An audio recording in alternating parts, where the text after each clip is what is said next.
ഇന്ന് നമുക്ക് അല്പം കപ്പ കിട്ടിയിട്ടുണ്ട്. അതൊന്ന് പുഴുങ്ങി കൂട്ട് ചേർത്ത് പുരട്ടിയെടുക്കാം.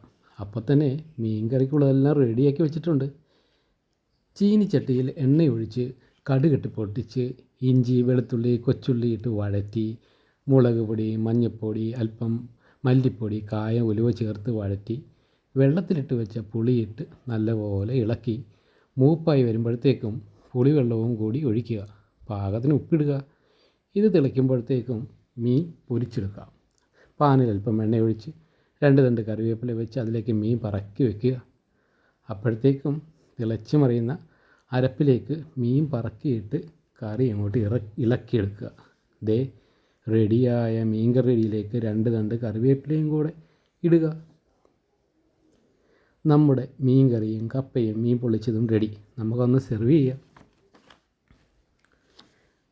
തൂശനിലയിലേക്ക് കപ്പ മീൻ പൊള്ളിച്ചത് മീൻ കറി കൂടി ഒഴിച്ച് നമുക്ക് കഴിക്കാം. അപ്പോൾ എല്ലാവരും ഓടി വായോ.